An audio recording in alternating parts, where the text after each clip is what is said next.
We might thaw that icy heart of yours yet. Now let's see what he found.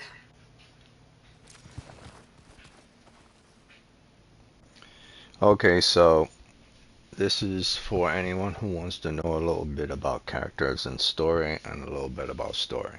You don't have to listen, but this one is not for myself because I already know about it. And this is something they didn't do in this game, and something that felt kind of forced in this game as well. Um, the character Seika and the relationship of Aloy and Seika felt forced, as well as Londer's story in regards to this felt inconsistent and not truly aligned with the bigger picture. So here's the small brief education from a very famous science fiction writer, Orson Scott Card, and from another writer who wrote the book Story Engineering. So when it comes to character, this is what Scott Card said. Very well known guy, and Story Engineering is made like decades after Scott Card, so they're very far apart, yet they still say about the same themes or things within their books. So I know I'm not delusional or anything like that. So Scott Card, which is a famous writer as well as sci-fi writer, wrote a book about science fiction writing and people who always mistake science fiction writing and get it wrong. Now everything Scott Card says is not 100% correct, but is more falls into the realm of 90% correct. So here, um, the character story. All stories have characters, and in some sense, stories are almost always about one or more characters. In most stories, though, the tale is not about the character's character. That is, the story is about who the character is. The character story is a story about the transformation of the character role in communities that matter most to him or to her. The character story. This game is not a character story. This game is about a character in an overall story. It's not an individual character story. For instance, here's another example. Scott Card says, Indiana Jones movies are event movies. Indiana Jones is a character in the overall movie, but it's not about Indiana Jones. It's not a character story. The story is always about what Indiana Jones does and never who Indiana Jones is. And that's what Aloy is doing in this game. It's not about who Aloy is. It's about what Aloy is doing and what she has to do, what Aloy does. Jones has many problems and adventures, but at the end of the movie, his role in society is exactly what it was before. Part-time archaeology professor and full-time knight errant. In contrast, yeah. Well, he said regards to someone else, but I'm not get into that. I'm going to go into the next section. It's a common misconception that all good stories must have full characterization, which is true. Many people get that wrong. This is not quite true. All good character stories, emphasis on the word character stories, must have full characterization if it's a character story, because that's what they're about. The other kinds of stories can have full characterization as long as the reader is not misled into expecting the character story when that is not what is going on from the beginning to be delivered towards the end. On the other hand, many excellent mulling ideas and event stories spend very little effort on characterization beyond what is necessary to keep the story moving. I'll keep going forward as well.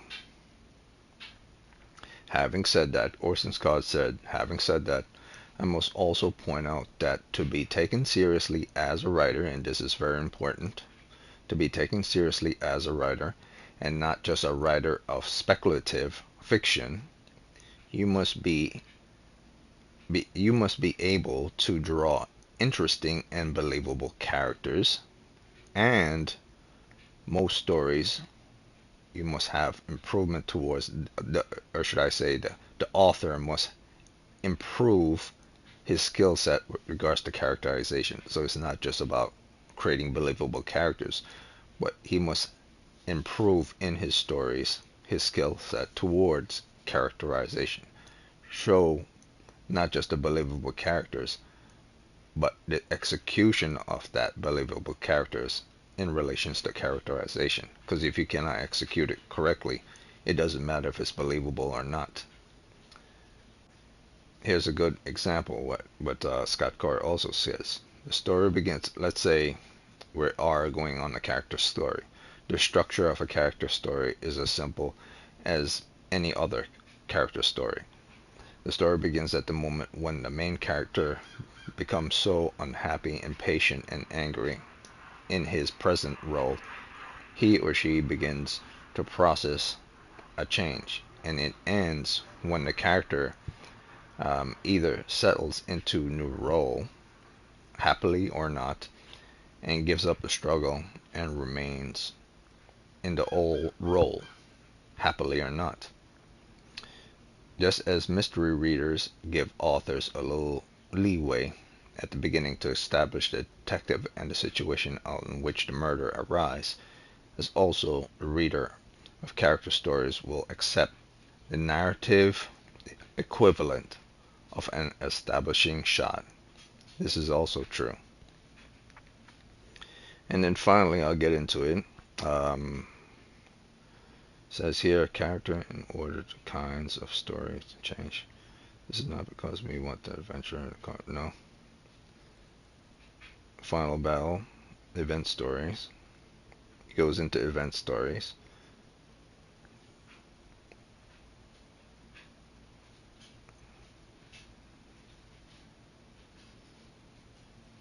He then goes into event stories and says event stories ends at the point where new order is established, or more rarely, where the old order is restored, or rarest of all, where the world descends into chaos as the forces of order are destroyed.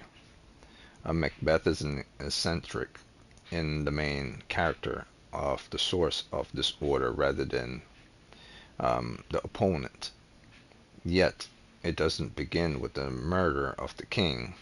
Either it begins with early on into the story, when the witches first put the improper thought of becoming the king into Macbeth's mind, and it ends when, after much struggle to reconcile himself with the chaos he brought into the world, Macbeth is killed, and thus restoring proper order. And that's what's happening in this game as well, where Aloy is not the person that's disrupting the proper order of things. It's more like Nemesis. So it's that type of thing. In order for it to have balance, balance must be made by getting rid of the thing. So order must be restored. So that's the event story part, not the character story part. So the problem in this game is that they focus too much on Aloy. This is not an Aloy story. This is the story of Horizon. Aloy is in the story. This is not a character story. This is an event story. This is a person that's in this world. Indiana Jones is not about Indiana Jones. It's about Indiana Jones in the world itself. He is doing a thing to accomplish a thing towards the end, beginning, middle, ending. If it was about Indiana Jones, it would be about Indiana Jones overcoming alcoholism or something like that. Or if it was about Aloy, it would be about Aloy reconciling with Ross and following a personal journey with regards to herself, rather than focusing on the bigger story at hand. Or following something specific to do with Elizabeth Sobeck and where her role with Elizabeth Sobeck and this world, where she belongs in this world, rather than the bigger picture, the bigger fish.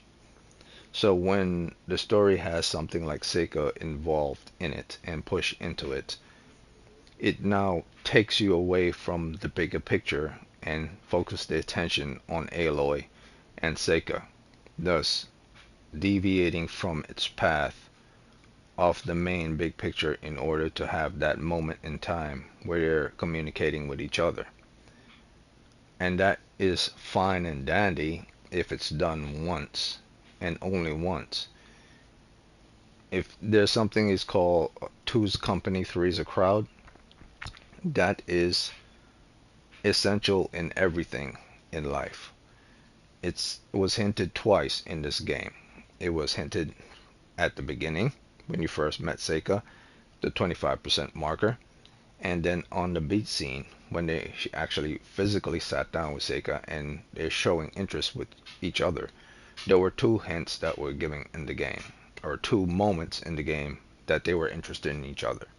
There was no need for an ending third part, because now you're making the character Aloy's journey versus that of the overall story. And this is not a story journey of Aloy. This is a story journey of Horizon, and Aloy just simply happened to be someone in it who is the essential part of the story, but she's not the main essential part of the story. She's a focal part of the story, but she's not the main essential part of the story. If I turn Aloy into Fargio, then Fargio could play the role of Aloy fine. If I put Aloy in the role of Samus, and Samus is in the role of Aloy, then it doesn't make a sense. It doesn't make sense. It's not an Aloy story. It's a Samus. Samus just happened to be doing everything Aloy is doing. You're getting a backstory on Samus and where Samus grew up, and Ross is related to Samus, and all this stuff has happened. But it's not about Aloy. It's about the story of the world. It's about the Pharaoh robots. It's about the world coming to an ending. It's about the machines. It's about the people who live in this world due to the events of the past. It's about the Nemesis is about to destroy the world, and the Nemesis has to be stopped, and someone has to be selected to do so. And it's about the healers and the different tyrants within this world. And it's about various different things that happen in this world that someone has to take up the mantle to try to stop these things so order could come back into this world. So the imbalance of this world can now finally have order. And that's part of the whole event story thing. That's not a part of the whole character story thing. I mean, I guess you could say that's part of the character story thing, but it's more like part of the event story thing. It's very weird because it seems like Aloy's journey is in some ways contradicting the overall story. It's like they're forcing this to be an Aloy story, but it's not an Aloy story. It's an Aloy journey in the story of Horizon, but it's not about her. So for them to be trying to make it feel like it's all about her, it's not tasteful. And I understand that they're assuming, okay, we're just giving her a moment. That's not what's really going on. But they gave her more than a moment. They gave her 3 moments. It's not necessary to have more than one moment if it's not about the character themselves. It's about the journey of the character through the story, but it's not about the character. So I'll go on from Scott Card and I'll go on to story engineering. So that was Scott Card saying with regards to many people getting confused with story event stories or story in general with regards to character. And this is from story engineering. Um, Here it says here, character. In the book Story Engineering, the word character. Okay, it says here, in March 2009 issue, the lead article was entitled Breathe life into your characters. At this point, you may be saying, sure, sounds great. Who wouldn't want that? You may also be saying, as I did, been there, read that. The six core components, or the six core competencies models, will help you to recognize most of what is and others how-to articles about characterization passed on or off as core information, but is essential and actual little more than frosting. So that may seem blowhardy and might seem confusing, but what they're basically saying, it's just sugar-coated frosting. So let me read that again. The six core competency model, the six core competency model will help you recognize most of what this and others who to articles about characterization passed off as core information, but is actually a little more than frosting, because you can breathe life into something that is still boring, illogically, less than compelling, and less than heroic. Those characters are just lively while they're at it. So you can breathe life into things that are boring if you know how to do so. A great character is, it also says a great character is in Lucy's story doesn't cut it. Wait, a great character in a Lucy story doesn't cut it. You need more than lively characters. You need depth and substance, which is true. You need relevance, a basic connection to the reader that is as real as it is compelling and entertaining. Things don't have to be compelling all the time, but it has to be entertaining. You need bona fide heroes, arc villains, complex characters on an intricate, dramatic stage. Not to mention, you need to give them something interesting to do, a great story landscape upon which they can strut their stuff. One that challenges their inner demons, pave a rocky path toward their goals, and mirrors reality in a way that touches readers. That's Aloy. That particular article, like many of that ilk, goes on to explain things like giving characters a life of their own, whatever that means, showing characters feelings, giving them meaningful goals, complicate them with incompetencies, thinking up some cool names, and allowing them to have relationship with others. Wow.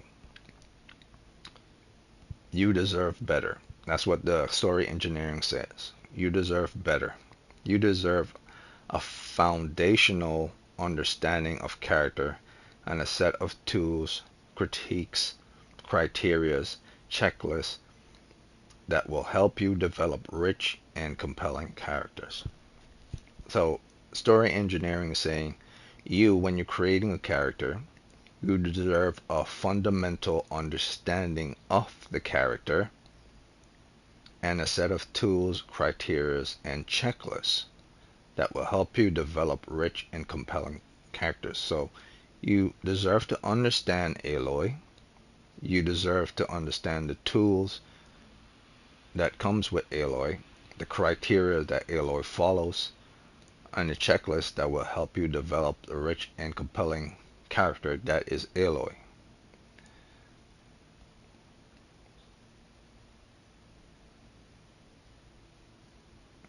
So that's that. There's also the essence of story. It also says in story engineering, the essence of story. And under there, or should I say on top of that, there's something called 7 key characterization variables. Think of these as realms, as eras of potential character illumination, if you can't think of them any other way. And these 7 things, which you must have in your stories, are surface affections and personalities. What that means is what the world sees and perceives a character, including quirks, tics, habits, and visual presentation as. What the world sees them as, with all their faults and more. And then the second is backstory.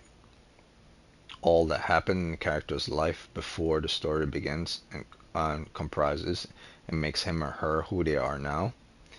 And third, character arc. How the character learns lessons, grows over the course of story, how she or he envelops and conquers her most confounding issues. And the fourth one is inner demons and conflicts, the nature of issues that hold the character back and defines his outlook, beliefs, decisions, and actions. Fears of meeting new people, fear of meeting new people, for example, is a demon that definitively comprises one's life experience. And that's the fourth one. The fifth one is worldwide. Worldwide meaning an adopted belief system and moral compass. The manifestation, outcome of backstory and inner demons. So worldwide is both of one's backstory and one's inner demons. That's the fifth one. The sixth one is goals and motivation. What drives the character's decisions and actions, and the belief that beliefs of those decisions and actions outweighs any cost or compromise. So I'll say that one again because that's very important. What drives the character's decisions and actions, and the belief that beliefs of those decisions and actions outweighs any cost or compromise. And the final one, the seventh one, is decisions, actions, and behavior. This basically means the ultimate decisions and actions of the sum of all of the above 6 other things. So the last one, which is decisions, actions, and behavior, is the culmination of everything I just said within the previous 6. So if you get all previous 6 correct, you put them together for the 7th, the ultimate decision at the end, the sum that you will get towards the end based on those 6 things. And those are the essential variables of what makes a character a character. Now it then goes on to says the essence of the story. Try to define the essence of the story in one word. It then goes on to say, if you're trying to define the essence of the story in one word, many people will pick the word character, as they do when you're finding the essence of a story. And you think about it, what is the essence of any story? Logically, most people will pick character, or they would pick plot, because you don't need a character to sell a story, because it all depends on the type of story that you're selling. Sometimes you just need a story and people could just be in there. It could be like an Elden Ring situation. You don't need to know anything about the characters. You just need to be on the journey. That's all. However, you will always get these type of people. The book also says you will always get these type of people. Some claim that character is plot and plot is character, which, if you look at it closely, becomes an example of grade school psychobabble. So if a person does not specifically say within their story that they've developed in their story what their type of story is, and they're trying to explain it away, it's bullshit, and they just didn't do a good job. So if someone trying to explain the way I say, no, this is a character story of Horizon Forbidden West and Zero Dawn, then it's bullshit. They're trying to find meaning to defend the fuck up of the people who wrote the book. I mean, or wrote the story here, or the story writers. A good example of this is towards the end, where you had to choose between love towards Seika, mind towards Seika, and hatred towards Seika. It's simply a cop out of them not being able to make the decision for themselves to say, okay, this is not the time for this, but we'll make you, the viewer, choose the time for it. That shouldn't have been in the story of Forbidden West to begin with, because the hints were already there from the beginning to apply it and make you, the person playing the game, decide how that should have been played out. Should have not even been in the story. The moment they had in the story, they automatically change how certain things with the Horizon Forbidden West or the Horizon games are supposed to go now. So now you will probably be expecting those things to pop up every now and again. It's not the same as when you're making good, bad, or hateful decisions when it comes to executing someone, or when it comes to making decision on choices to change the story. Because as you've learned in this game, or just as I've learned in the Horizon games, whether you made a good decision or a bad decision or a hateful decision does not alter the story. She still follows the story through because the story is the main point of her journey, not the character. So having her to make the decisions is pointless. It's just there to flavor. It's just the psychobabble nonsense, just to add flavor to the character, but without the flavor actually having any rich texture to it, because it doesn't change anything. So with that said, that's my knowledge for today with regards to that. Now there are other stuff as well, because I write stories as well for everything I do with regards to my artwork. There's the fundamental of film directing by Proferes, and Proferes goes into this as well. But he doesn't go into this as deep as Scott Card does or story engineering does. He only goes into a certain distance with regards to how to put stories in films and how to execute them in films. And he's in his book, it's called dramaturgy, which is the spine of the story. If you have the spine of your story, you know exactly what's going to be holding up the rest of the story, the muscles and everything else. So if you set your spine of your story to be strong and to be powerful, then everything else can be added as flavor onto it, or as bones, or as extra bones or as muscles onto it, without changing those core foundations, the spine, the who, what, where, when, how of the whole story, the beginning, the middle, the ending.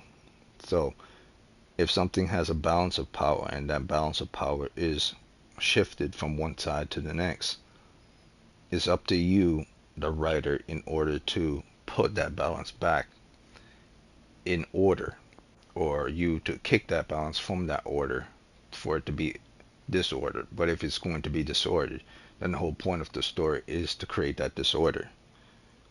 And if the whole point of the story is to create that order back, then you have to find a way to create that order back. Like if you tip the scales one way or the other, then the balance of power will go one way or the other, which means not everyone is going to appreciate it because there's an imbalance there, and it's going to disrupt things. So that's what people are saying with regards to when you're writing stories, you have to know what you're doing when you're executing it. Because if you, the lines between character story and event story, if they're confused, the overall story is confused with the character story, or if you make one more dominant than other, then you're basically saying that this is no longer what it used to be, this is what it is now. But for that moment, not for the whole thing. So even in a moment, if you somehow take the power of the overall story away and put the character or forefront story in the beginning, you're now distracting and taking the people who are reading it or viewing it or seeing it away from the main product itself, the main flavor. Something is inconsistent with the taste of whatever it is that you're eating in comparison to the whole thing. It's supposed to be adding flavor to the whole thing and making it more brighter, not taking away from the flavor itself. It's supposed to be just making it feel much better in conjunction to the overall story, not removing it or putting too much flavor into it that deviates from it. There's a fine balance when it comes towards character story writing and event or overall story writing. And a lot of people don't know how to find that balance, and sometimes some people force it too much more than they're supposed to be. And a lot of people say, no, it was just fine. You don't know what you're talking about. I was like, no, I know what I'm talking about. And if I feel it and it feels like it's been said already and it's been done already, and you're doing it even more, then you're being overly dramatic and inconsistent. So, yeah, that's the problem I'm having here. It's not bad that it ruins the game, but it's not necessary to make the game move forward. And it will rub some certain people the wrong way because it takes away from the adventure of what the overall story is and put the attention on Aloy more than she's supposed to be put attention on. So Zero Dawn got it more correctly, where Forbidden West starts to deviate from that. And I think that's why I'm trying to point that out. So my points towards the game is a 9.2 to about a 9.4. And I won't change my points with regards to that. It was a good game. It was a decent game. Um, but those were the issues. That was the main issues I had with it. Um, a lot of people don't know how to make stories correctly, and Horizon Games is also one of those things that they're trying to hit all the points with regards to characters and story, but they sometimes forget which is the most important one because I don't know what it is. It's like some idiot within their writing department who's above the writers probably tell the writers, no, we're in charge of you and you do what we say.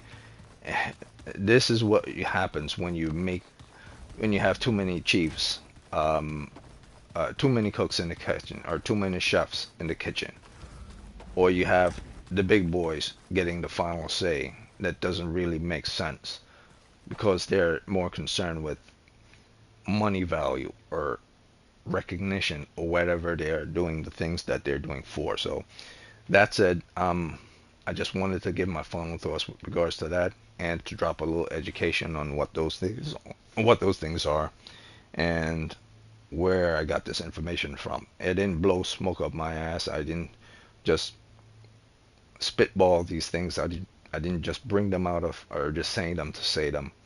I read about these things from people who have been successful for decades in science fiction writing, decades in story book writing,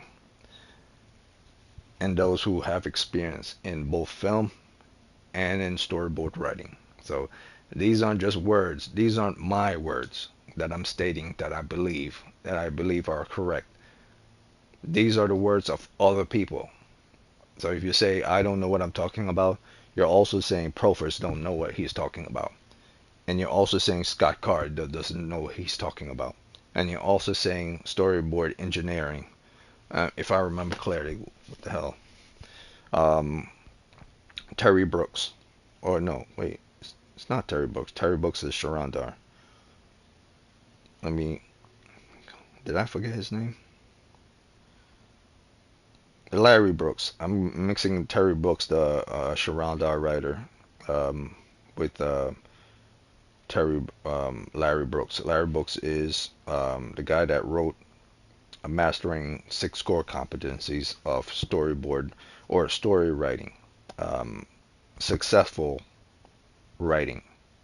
So he goes into the engineering of story.